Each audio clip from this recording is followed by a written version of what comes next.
جی تو ناظرین، سن میرے دل ڈرامہ میں اب تک ہم نے دیکھا کہ صدف کے بابا کی ڈیتھ ہو جاتی ہے، جس کے بعد بلال عبداللہ ہشمہ کے ساتھ آتے ہیں ان کے گھر تعزیت کرنے، لیکن صدف ملنے سے منع کر دیتی ہے۔ ہشمہ صدف سے وجہ پوچھتی ہے تو صدف اسے صرف اتنا کہتی ہے کہ وہ بلال عبداللہ کو جوائن نہیں کرے گی۔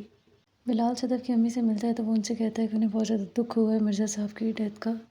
پھر وہ صدف کے بھائی زاویار سے بھی ملتا ہے اور اس سے کہتا ہے کہ مرزا صاحب میرے لیے میرے باپ کی جگہ پر تھے، اس حساب سے اب تم میرے چھوٹے بھائی اور میں تمہارا بڑا بھائی ہوں، تمہیں کوئی بھی چیز ضرورت ہو تو تم مجھ سے کہہ سکتے ہو۔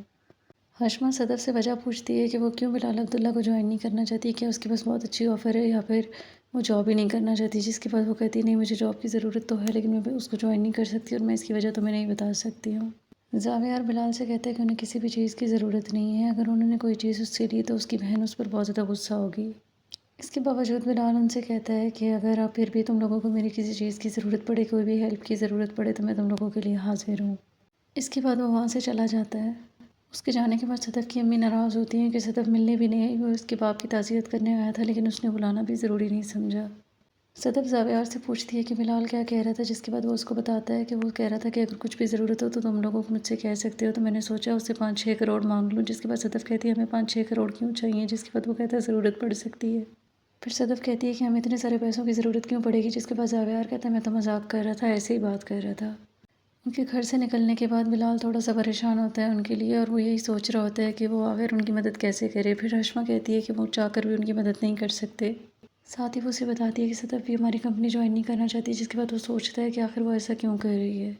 پھر بھی وہ ہشمہ سے کہتا ہے کہ وہ ان سے ان ٹچ رہے تاکہ کبھی بھی انہیں کسی چیز کی ضرورت ہو تو وہ مدد کر سکے۔ اگلے دن ہشمہ عمار کو بتاتی ہے کہ وہ صدف سے ملی تھی، جس کے بعد عمار اس سے صدف کے بارے میں پوچھتا ہے تو وہ بتاتی ہے کہ وہ یہاں جوائن نہیں کرنا چاہتی ہے۔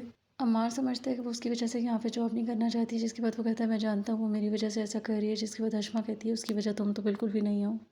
اتنے میں بلال ہشمہ کو کال کر کے آفس میں آنے کے لیے بولتا ہے۔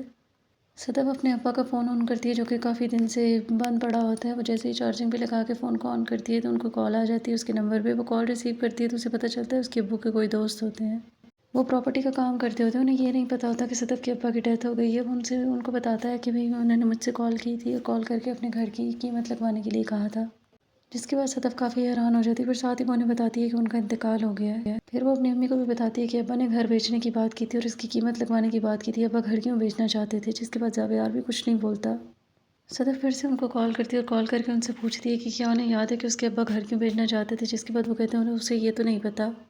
پھر وہ ان سے پوچھتی ہے کہ انہوں نے کس دن بات کی تھی اس بارے میں، وہ اسے بتاتے ہیں کہ جس رات ان کی ڈیتھ ہوئی اسی رات ان سے بات ہوئی تھی۔ پھر وہ زاویار سے پوچھتی ہے کہ آخر ابا گھر کیوں بیچنا چاہتے تھے، وہ اسے کہتا ہے میں اس بارے میں کچھ نہیں جانتا۔ پھر وہ اس سے پوچھتی ہے ہمیں 5-6 کروڑ کی ضرورت کیوں پڑے گی، کیوں یہ دونوں باتیں مل رہی ہیں، کچھ چھپا رہے ہو تم مجھ سے، وہ پوچھتی ہے لیکن وہ اسے کچھ بھی نہیں بتاتا۔ پھر وہ زاویار سے کہتی ہے کہ ابا تمہیں لے کر ہاسپٹل گئے تھے، تمہاری رپورٹ بھی آ گئی تھی، کسی نے تمہاری رپورٹ نہیں دیکھی اور پھر اچانک سے گھر بیچنے کی بات، یہ سب کیا چل رہا ہے، یقیناً کچھ چھپا رہے ہو تم مجھ سے۔ صدف کے پوچھنے کے بعد بھی زاویار اسے کچھ بھی نہیں بتاتا ہے اس رپورٹ کے بارے میں۔ پھر وہ امی کو بلاتی ہے اور اپنی امی سے پوچھتی ہے زاویار کی رپورٹ کے بارے میں، جس کے بعد وہ اسے بتاتی ہیں کہ اس کی رپورٹ دوسرے کمرے میں پڑی ہے۔ جب صدف وہ رپورٹ دیکھنے جاتی ہے تو زاویار اس سے کہتا ہے کہ امی کو اس بارے میں کچھ بھی مت بتانا۔ تو کیا صدف اپنی امی سے اتنا بڑا سچ چھپائے گی یا نہیں، یہ ہمیں دیکھنے کو ملے گا اس ڈرامے کی آنے والی ایپیسوڈ میں۔ تو دیکھتے رہیے ڈرامہ سیریل سن میرے دل، اور مزید اپڈیٹس کے لیے میرے چینل کو لائک اینڈ سبسکرائب ضرور کریں۔ اللہ حافظ۔